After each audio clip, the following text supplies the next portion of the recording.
For my oral presentation, I chose the Thinking Critical case that is named Boosting Your Resume, which is on Chapter 3, page 64. Everyone has tweaked their resume at least once, right?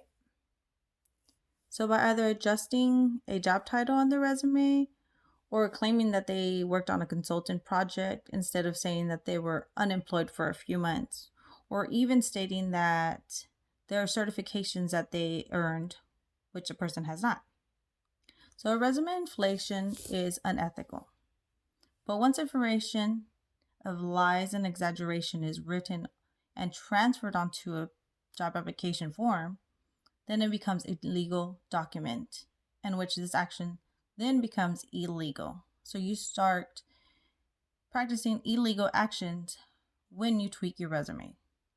So let's take, for example, in the case study of high-ranking individuals who have lied on their resume and then got caught.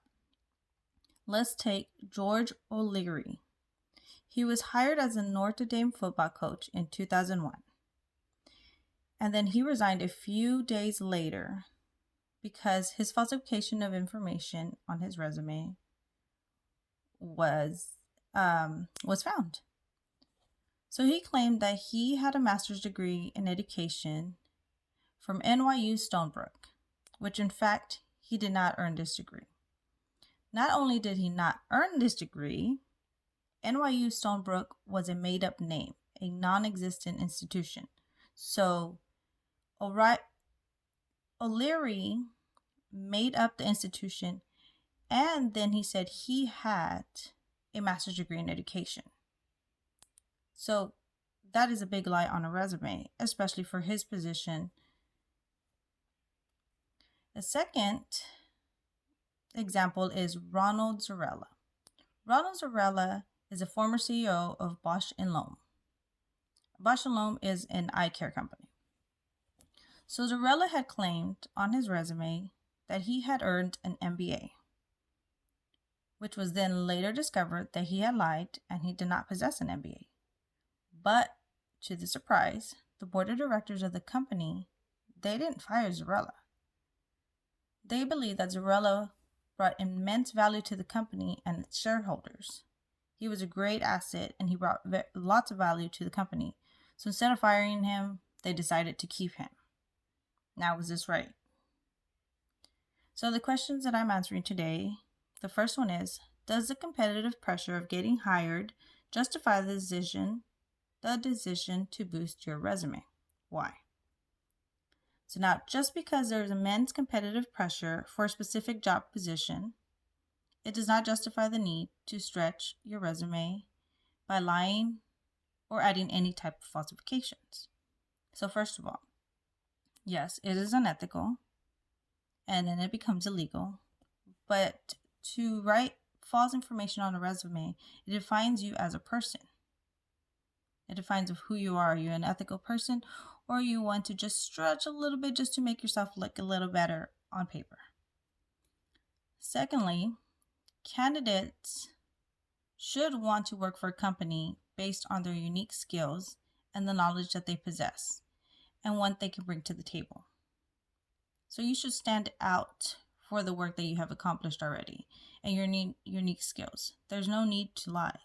If you're good for that company and you possess those skills for that job title, there is no need to tweak your resume. There's no need to add or lie or exaggerate on things. Yes, you want to stand out, but at the same time, you want to be the person that's right for this company from what you can bring to the table. So now the second question is, do you think the board of directors of Bausch & Lomb made the right decision in choosing not to fire Zarella? Why or why not? Now, in my thoughts, the board of directors put the need and the success of the company first. They were thinking of the company and the good of the company because they realized that Zarella was a great asset to the company. And if they fired him, the company had a lot to lose. And instead of trying to find someone else to replace him, they kept him because of his unique skills and what he brought to the company. So the company was right to keep Zarella for his immense skills and the work he did for the company, but there should have been some consequences for his actions by either a demotion or a punishment, not by rewarding him and keeping him in the same position as he was. Now, the last question is, what steps should a company take during the hiring process to ensure that such bad hires do not happen? So the company should first and most importantly develop strategies and methods on the application and hiring process. That is the main key.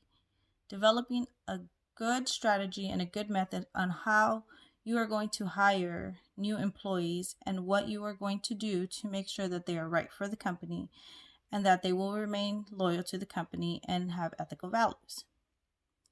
So to doing these, first step you can do is screen all the applicants.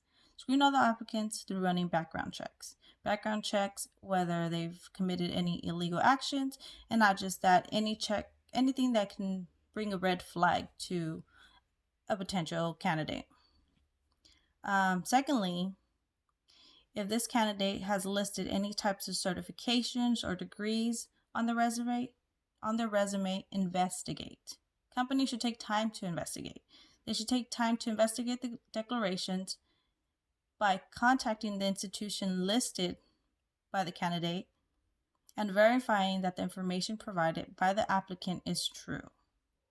So contacting institutions or universities which these applicants have claimed they have a master's degree or a specific certification for the job, it should be actually investigated to make sure that it's true, not just by having a piece of paper that says it, but to actually verify that this information is correct.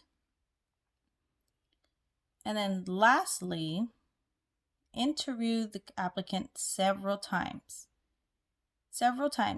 Not just by one individual, it can be by two or more, either present in the room or separately, but interview them several times. This will help to point out the good applicants of who can be in the company and good for the company, but also by sending them in the right directions. That way, whoever is interviewing the applicant can point out different things. Instead of just one person interviewing an applicant, several people have different points of views, and they can point out together as a group who makes the best candidate for the company. So by developing all these skills and strategies and methods, the company can hire a good candidate and a potential candidate that will stay with the company for the long run. So overall, tweaking your resume, adding, lying, or changing things so you can look good in paper is truly unethical and should not be done.